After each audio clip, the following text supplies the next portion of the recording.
জানালা দিয়ে সূর্যের আলোর কিরণ মুখে এসে পড়তেই জাংকুকের ঘুম ভেঙে গেল। চোখ খুলতেই জাংকুক নিজেকে বিছানায় আবির্ভাব করলো। এরপর কালকের ঘটনা মনে পড়তেই পাশ ফিরে কাঙ্ক্ষিত ব্যক্তিটিকে খোঁজার চেষ্টা করলো, কিন্তু তাকে পেল না। এরপর যেন তেন প্রকারে তড়িঘড়ি উঠে বিছানায় বসে রুমের চারিদিকটায় খুঁজতে থাকলো সেই কাঙ্ক্ষিত ব্যক্তিটিকে। পর তের চলে যাওয়ার কথা মনে পড়তে বিছানা থেকে এক লাফ দিয়ে নেমে চারিদিকে খুঁজতে লাগলো তাকে। এরপর সারা বাড়ি তন্ন তন্ন করে খুঁজে না পেয়ে অবশেষে নিচে নেমে রান্নাঘরের দিকে অগ্রসর হলো এবং দেখলো জিন তখন জল খাবার বানাচ্ছেন। জিনের কাছে গিয়ে ব্যাকুলতার সহিত জাংকুক জিজ্ঞাসা করলো, মা, তুমি কি দেখে কোথাও দেখেছো? কই না তো বাবা, আমি তো জানি না, হয়তো দেখ রুমে টুমে কোথাও আছে। রুমে টুমে কোথাও নেই মা, আমার সব জায়গায় খোঁজা হয়ে গেছে। সে কি কথা? ও দাঁড়া, মনে করতে দে। ও, বৌমা কাল রাতে আমাকে বলেছিল যে ও বাপের বাড়ি যাবে আজকে সকালে। আমি জিজ্ঞেস করেছিলাম যে ও একা যাবে নাকি তুইও যাবি। বললো একা যাবে, কি একটা দরকার আছে তাই বললো, কিছুদিন আসবেও না এটাও বললো। তবে আমার এই বিষয়টা ঠিক বিশ্বাস হচ্ছিল না। এই সত্যি করে বল, তুই কি কিছু করেছিস আবার ওই পেতনিটার জন্য? দেখে কি কিছু বলেছিস? তাহলে হঠাৎ ও একা একা বাপের বাড়ি কেন চলে গেল? না মা, আসলে তেমন কিছু না। আচ্ছা ঠিক আছে, আমি এখনই বেরোচ্ছি। এই বলে জাংকুক ওপরে গেল এবং ফ্রেশ হয়ে রেডি হয়ে নিচে নেমে এলো আবার। কি রে, তুই এভাবে কোথায় যাচ্ছিস এত হন্তদন্ত হয়ে কিছু না খেয়ে? তোমার বৌমাকে ফিরিয়ে নিয়ে আসতে। আর তুমি এতটুকুই জেনে রাখো, আর বাদ বাকিটা পরে এসে বল। এই বলে জাংকুক ওখান থেকে হন্তদন্ত হয়ে বেরিয়ে গেল। এরপর বেরিয়েই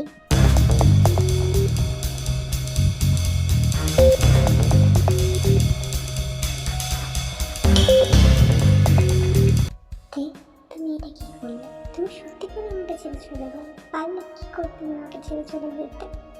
তুমি কি কালকে রাতে আমার চোখে বসে বুঝতে পারলে তুমি আমাকে ছেড়ে চলে যেতে? কিভাবে পারলে? কিভাবে?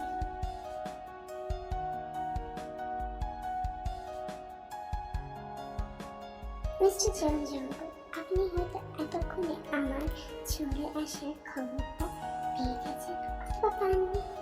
যাই হোক, আপনি হয়তো আমাকে খোঁজার চেষ্টা করবেন, কিন্তু এই বৃথা চেষ্টা করেও এখন কোনো লাভ হবে না, কারণ আমি আপনার থেকে অনেক অনেক দূরে চলে যাচ্ছি, যেখানে আপনি চেষ্টা করলেও কোনোদিন আমার খোঁজ পাবেন না।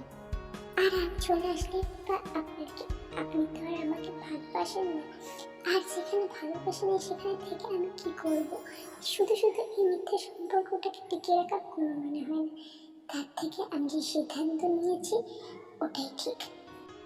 আর আপনি কালকে যেগুলো করছিলেন শুধুমাত্র লিসাকে ভোলার জন্য, কিছুদিন পর যদি আপনি অন্য কাউকে ভালোবাসার মানুষকে আপনি পেয়ে যেতেন, তখন আপনি আমাকে ছেড়ে দিতেন। তার থেকে এটাই শ্রেয়।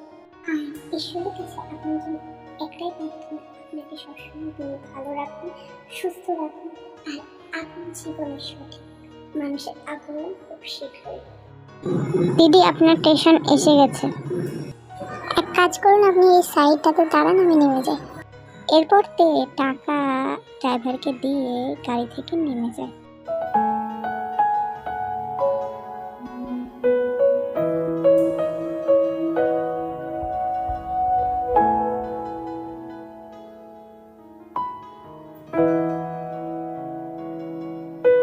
এরপর তে ট্রেনে উঠে পড়ে আর নিজের গন্তব্যের উদ্দেশ্যে রওনা দিতে লাগে।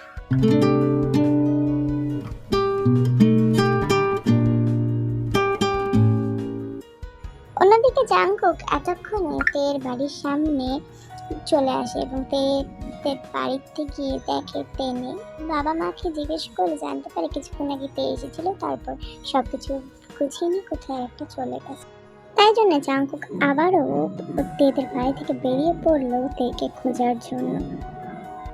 তে, তুমি আমাকে কোথায় গেলে? তুমি এখন তোমাকে আমি কোথায় খুঁজবো?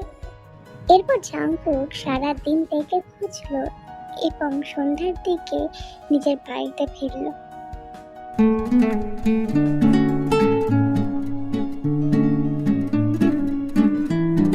কি হলো জাংকুক, এতক্ষণ পর তুই কোথা থেকে আসছিস? সুগা, তুই এসেছিস? চল আমার রুমে চল, আমার তোর সাথে কিছু ইম্পর্টেন্ট কথা আছে। আচ্ছা যাচ্ছি, বল আগে কি হয়েছে সেটা তো বল। সব আমি পরে বলবো, তুই এখন ওপরে চল।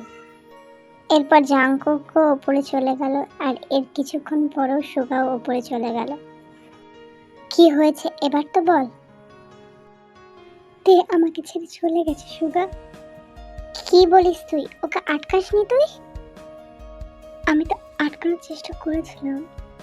এরপর জাংকুক সুগাকে কালকে রাতে সমস্ত ঘটনা বলল। তো কি করবে বল, আমি যদি তের জায়গায় থাকতাম আমিও সেম ডিসিশনটাই নিতাম। আর তুই তো ওকে ভালোবেসে আপন করছিস না, তুই তো লিসাকে ভোলার জন্য ওকে আপন করছিস, এটা তো তুই নিজেও জানিস।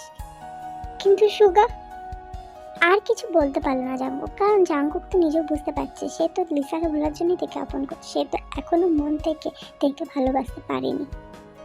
দেখ জাংকুক, তুই যেদিন তেকে সত্যি করে ভালোবাসতে পারবি মন থেকে, সেদিনই আমরা তেকে খোঁজার চেষ্টা করব, তার আগে নয়।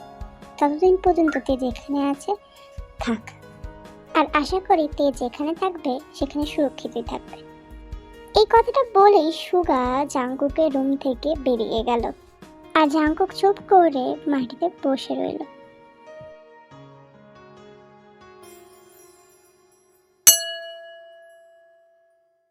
अभी कौन आई है, जाकर देखकर आती हूँ।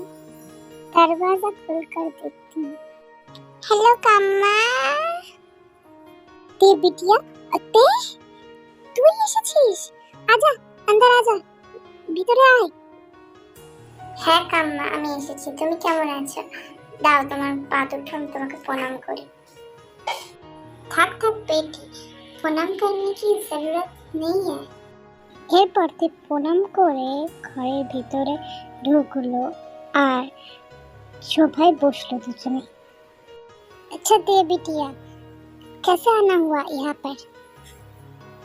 আসলে কাম্মা, আমি দিল্লিতে এসেছিলাম তাই তোমার বাড়িতে এলাম। আমি কদিন তোমার বাড়িতে থাকবো, কোনো প্রবলেম নেই তো?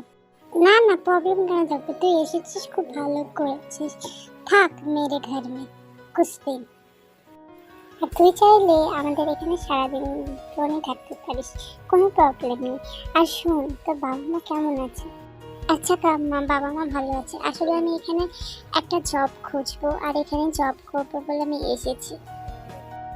আচ্ছা ঠিক আছে, যা ফ্রেশ হয়ে আয়, আমি খাবার বাড়ছি। না না কাম্মা, খাবার বাড়ার কোনো দরকার নেই, আমি খেয়ে এসেছি। এই মা, তার বললে হয় নাকি? যা ফ্রেশ হোক আর খানা খালি। কাম্মার বাড়িতে এসেছিস, খাবি না? এটা কোনো কথা? আচ্ছা ঠিক আছে কাম্মা, আমি ফ্রেশ হয়ে আসছি। হ্যাঁ যা, গিয়ে ফ্রেশ হয়ে আয়। আর কাল সকালে আমার ছেলেও ফিরছে, কাল তোরা ছোটবেলার বন্ধু, একসাথে অনেক গল্প আর মজা করবি। যা এখন গিয়ে ফ্রেশ হয়ে খাবার খেয়ে নে। কি বললো কাম্মা? বলবো না, ওর সাথে অনেকদিন কথা বলা হয়নি, আর দেখা সাক্ষাৎ তো নেই, ওর খোঁজ খবর নেই। আসলে ভালোই হবে, অনেকদিন পর দেখা হবে। এরপর তে ফ্রেশ হতে চলে গেল, আর তের কাম্মা মনে মনে ভাবছে, ते बिटिया तो इस बार आई है बहुत अच्छी हुई है। इस बार তোর সাথে আমার ছেলের বিয়ে পুরোপুরি ভালো করে দেবো। মেরি কিতনি দিন কি ख्वाहिश है যে তোর সাথে আমার প্রোগ্রামে বিয়ে দেবো। এর কিছুক্ষণ পরেই তে ফ্রেশ হয়ে এসে ডাইনিং টেবিলে বসলো, আর তের কাম্মা তেকে খাবার বেড়ে দিল। নে মা খা, আর লাগলে বলিস, আস্তে আস্তে খা, ঠিক আছে? আর লাগলে আমাকে বলিস। আম্মা, তুমি যা বানিয়েছো আলুরদমটা, আর এটাও ভালো খেতে। আচ্ছা তে বেটি, তোমাকে একটা প্রশ্ন জিজ্ঞেস করবো, যদি তুমি কিছু মনে না করো।